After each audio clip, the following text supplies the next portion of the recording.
It really is amazing. I say this every time I learn more and about Dragon Ball Heroes, whether it be the manga or the PR anime.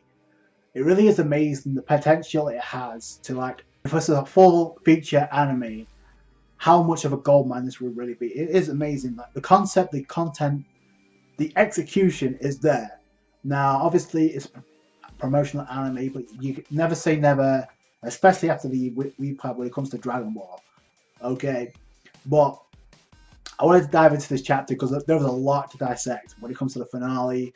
Easily one of the best chapters I have read all year, and that's saying a lot considering how much I've considering the fact we're 1-0 in One Piece. So everything from the cover page, when we see the Time Patrol, all of them, including Shamal, and we got a lot more insight into him and what he's all about.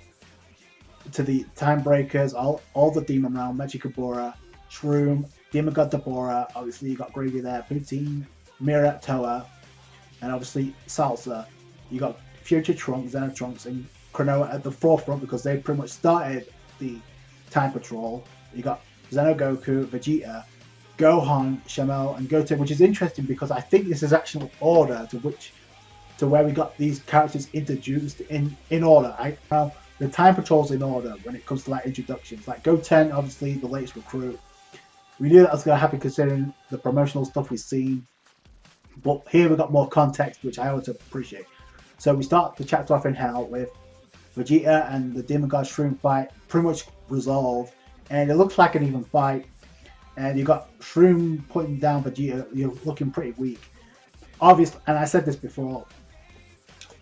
Shroom managed to fend off or hold his own against Gogeta, regardless of if he went Super Saiyan 4 or not. It's still impressive. Like Vegeta's gonna have a hard time, so he's gonna attack Vegeta with the side. In comes Adult Gotenks with the save, and I believe Shamel's the one opened up the portal. So, and Gotenks makes his debut in the manga.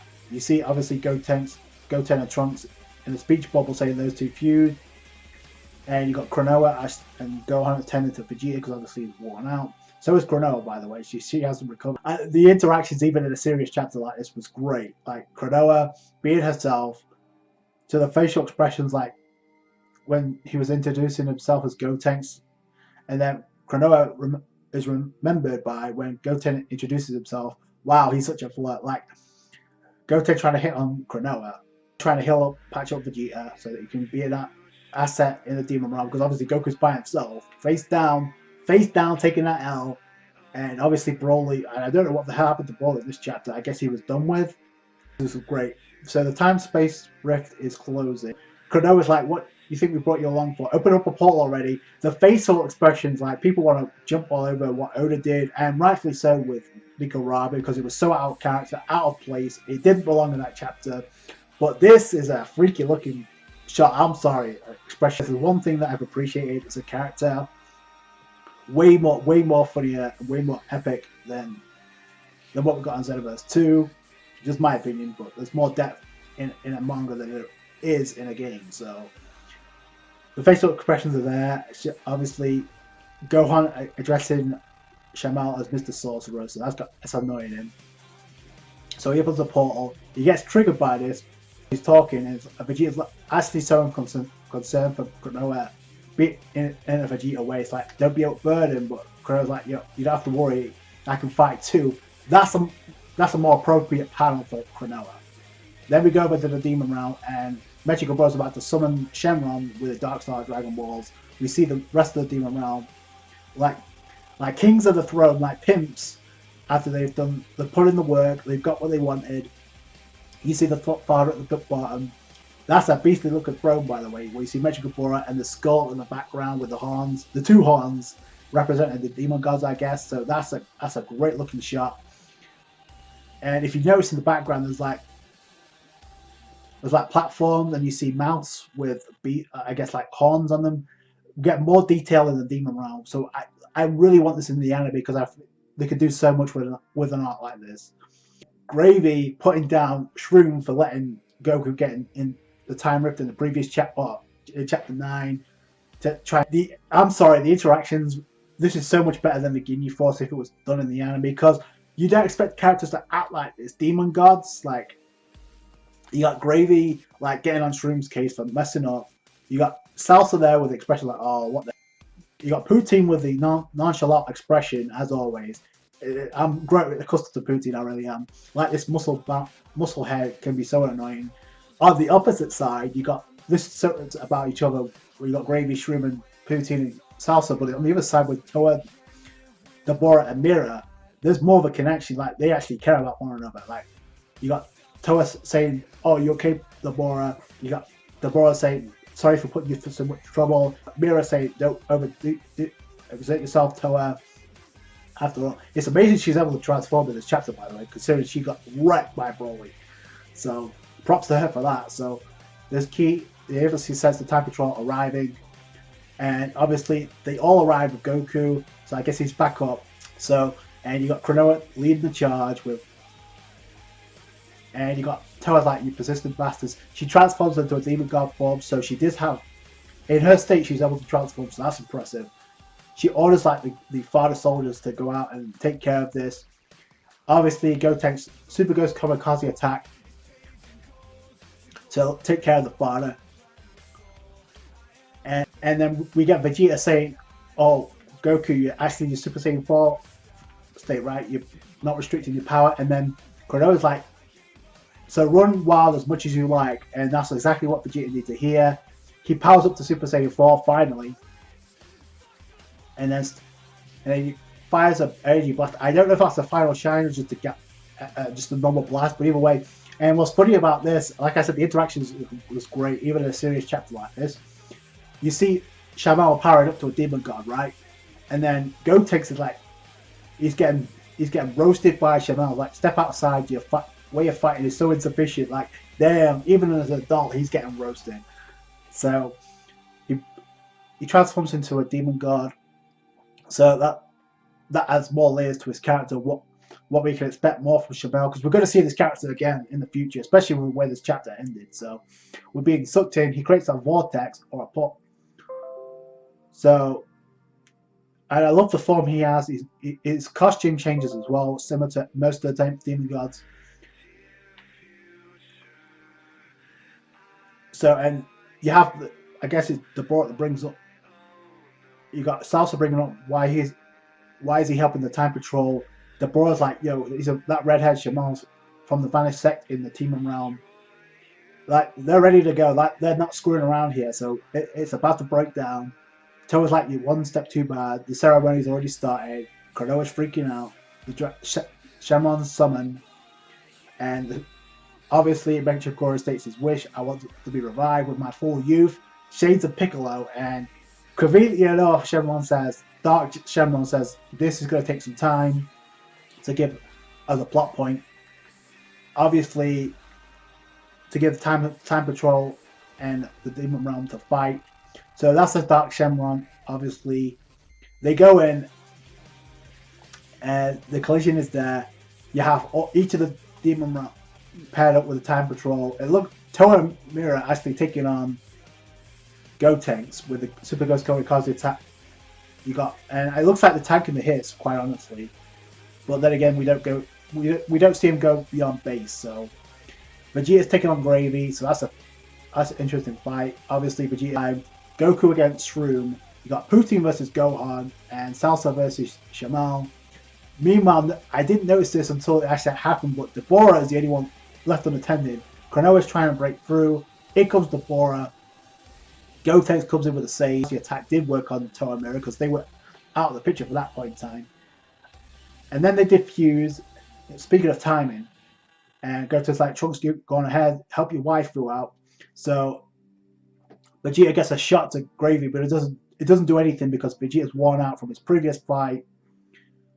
And then he gets nailed with the hammer, I guess the mallet of Gravy, and I guess he can open up portals with that thing. So.